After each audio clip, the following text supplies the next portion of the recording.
A lot has been said tonight. I mean, I really don't know what I can add. Intelligent, funny, handsome, a father, a husband, engaging, a devout professional, and turning 50 here in the month of April. But enough about Eddie Murphy. This is Andy's night. You know, Andy told me when he wanted me to roast him to be brutal, I want you to abuse me. I said, you know, I think I've got that in me, but I'm not sure how to go about it. So it was very nice last week to sit down and have a cup of coffee with his ex-wife and discuss a number of things. And, you know, and obviously I was very inquisitive, so I asked about the marriage. I said, what went wrong? And she told me, well, you know, I believe that a marriage is between two people. I said, I totally agree. I said, but there was interference in the marriage. That's what she told me. I said, what do you mean interference? The in-laws? No, she said, Andy brought another man into the marriage. I said, another man? Who is he? And she told me it was Jose Cuervo. And that created another issue right there. I said, come on, but with therapy, you can overcome these things. Okay, therapy, and you can overcome the Jose Cuervos of the world. So I said, what was the real reason you divorced Andy? And I don't want to mince words, so I'm going to quote right here. And she told me that she divorced Andy, and I know this is embarrassing. I don't want to embarrass Andy because it was a lack of a fulfilling sex life. She told me she divorced Andy because, quote, direct quote, shrimp and rice were not suffice. I know I was shocked by it. I was totally shocked by it as well. You know, I know, just these things happen. But anyway, you know, that's all in the past. Now Andy's got two great females in his life, Janice and Lauren, replacing his two former loves, Margarita and Tequila. And I got to tell you, Janice, this guy is crazy about you. Crazy about you. Another direct quote, Saturday, March 13th, 2010. Andy Rice talking to me inside of an automobile headed to Denver. Quote, John, you have no idea how much I love and am in love with my current wife. And I felt that connection right there. That was great. I mean, those are...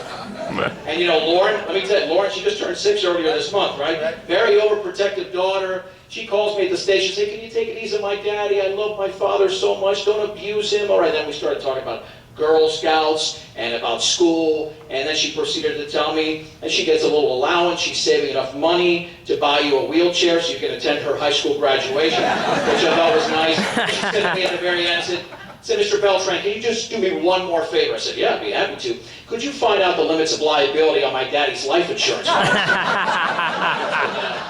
I'd be happy to do that. I mean, I'd be great because I was in the insurance industry, so obviously she got wind of that. You know, one of the first times I met Andy, Alec, you'll remember this, because we all went down from Fort Morgan to the KPMX studios here in Sterling for an insurance meeting several years ago. Remember that? We all went up in a big van, and our insurance representative was there. So, you know, I'm wearing a polo shirt with Dockers and dress shoes. I walk in. You know, I've barely seen Andy. I think I've met him a couple of times. He's dressed in a shirt that he stole from the Salvation Army with shorts and flip-flops. I said, what the heck is this, K-Beach, KBCH? I mean, there was no copper tone, a Cabana Boy, or a surfboard, and I didn't realize, because I looked at the company handbook, that, you know, you could dress up as a lifeguard for work. I mean, you're not supposed to dress up as David Hasselhoff. The worst part about it is that he was not the only one dressed like that. There was somebody else with a shirt, shorts, and I think they had I think he had penny loafers. So while we're all dressed like either executives or close to, these guys are dressed like they're headed to the beach. So there's no beach, there's no sand, there's no hot girls in bathing suits. So here I am looking forward to meeting up with my colleagues, and instead I walk in on an episode of Gay Watch. And it was very uncomfortable for me, I know. It was very uncomfortable. You don't remember that time, do you? All right, well, I'm just telling you, Andy, I'm just speaking the truth here. I don't want to mince words. I have more to say here as we go. But, you know, and Chris mentioned earlier that Andy's been sober for 11 years, which is great. I mean, this is not news breaking. This has been brought up on the air. I'm a big Dr. Phil viewer. And, you know, Dr. Phil says that you just don't quit a habit. You replace it with another habit. So, you know, when you asked me to go by the station to get you your lucky pen, and I didn't realize that this was sitting on your desk, Andy, so I'm sorry. I don't want that, okay? That was sitting on your desk. I don't want anything to do with that, but listen, here's the bottom line, okay? I know Andy a lot differently than many of you here, in a much more personal level. I've known the guy for 9.5 years, so the things I say are different than the experiences that you go through. And Bull Brom can attest to this. This is the first time in 9.5 years that I have been in the same building with this man for more than an hour, and the word garter belt and strippers have not come out of his mouth. Absolutely. Right? I'm just speaking the truth here.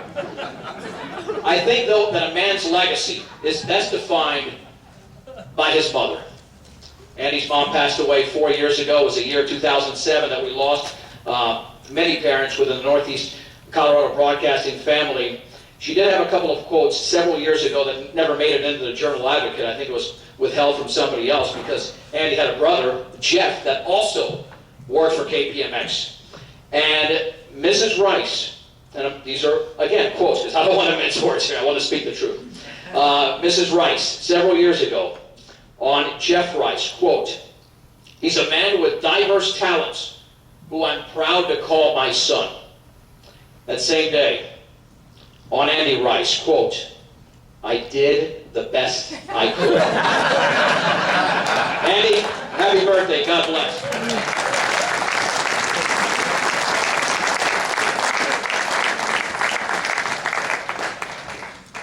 Good job, John. I believe everything you said.